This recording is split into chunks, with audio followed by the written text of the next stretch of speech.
दासिम माखासे गामि हाबबाय दा बे गामिजों लोगोसे आरोबाव गामि हाबनांगौ दङ दा बेखौ पर्यायक्रमे सोबाय थादों लासै लासैनो जोंहा जिखिनि लखिमपुरनि गामि दङमोन बेखिनिखौबो बिश्वनाथाव नटिफिकेशन होना लाबोगोन बे गामिखिनिखौबो सोनायनि थाखाय प्रसेस सोलिगासिनो दङ दा आरो फारसेथिं सनितपुर बिश्वनाथनि गोबां ओनसोलानो फरेस्टसोमोन दा बे फरेस्टखौ मानसि गैयै ओनसोल बायदि सरकारा आगोलाव दिन्थिदोंमोन दा बे फरेस्ट ओनसोलाव जेब्ला बिश्वनाथाव प्राय 9,000सो बर' नखरा हानि टाइटेल मोनबाय सनितपुरावबो गोबां मोनबाय दा बे गासैबो गामिखौ लाजोबनानै बेखौ बिटिआरआव सोनायनि थाखाय प्रसेसा सोलिगासिनो दङ बिजेपिनि बिजाथि बिहालिनि बिथांनि जानानै इउपिपिएल हान्जानिफ्रायबो लिंहरनायाव जों दिनै फोसावनो फैदों आरो बिहालियाव एनडिए हिसाबै दिगन्त खाटवार बिथाङा बिजेपि एजिपि आरो इउपिपिएलनि मददजों बेवहाय गसंदों आरो बे ओनसोलाव जोंहा गोबां बर' आइ आफा रायजो राजाफोर दङ बिथांमोननि गोबां जेंनाफोर दङ दा बेखौ लानानै बिसायख'थियाव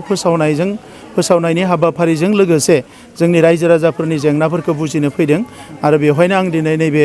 शिवराम बर' हाइ स्कुलावबो हाबफैदों बेवहाय माखासे फोरोंगिरिनि जेंना बायदिसिना जेंनाफोर दङ बेखौ फोरोंगिरि बिथांमोनजों सावरायदों आरो लोगोसे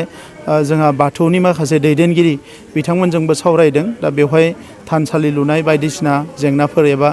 बिथांमोननि हास्थायनाय दङ बेफोरखौ लासैनो सुस्रांनो थाखाय आरो आं जोबोद मोजां मोनदों दे बेवहाय बयबो दिनै जोंनि बर' रायजो राजाफोरखौ खौसेयै लोगो मोनदों जोङो दिसिरि गामि बिनिफ्राय मोननै मोनथामसो जायगायाव दिनै थांदों आरो बिसेसके लाव दलनिया जोंनि जोबोद गोजाम मोनसे गामि दा बेवहाय जोंनि बर' जिखिनि जोंहा अनजिमा दङ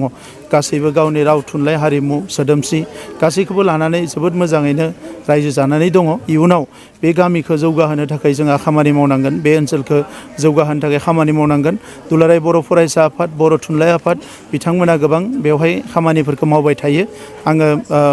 डिसेम्बर मासनि जोबनाय फारसे जोंनि सानै एमपि आरो जोङो फिन खेबसेबाव बे ओनसोलाव फैगोन आरो रायजो राजाफोरखौ जों इन्टारेक्सन खालामगोन जोङो भाब बिनिमय खालामगोन बे खोथाखौ बुंदों आरो बिथांमोनखौ खावलायदों आं बयबो खौसेयै जाहाथे भटखौ दिगन्त खाटवारनो होयो फैबाय थानाय बिटिआरनि जे इलेक्सन बेवहाय सनितपुर आरो बिश्वनाथआ बाहागो मोनगोन नामा दासिम माखासे गामि हाबबाय दा बे गामिजों लोगोसे आरोबाव गामि हाबनांगौ दङ दा बेखौ पर्यायक्रमे सोबाय थादों लासै लासैनो जोंहा जिखिनि लखिमपुरनि गामि दङमोन बेखिनिखौबो बिश्वनाथाव नटिफिकेशन होना लाबोगोन बे गामिखिनिखौबो सोनायनि थाखाय प्रसेस सोलिगासिनो दङ दा आरो फारसेथिं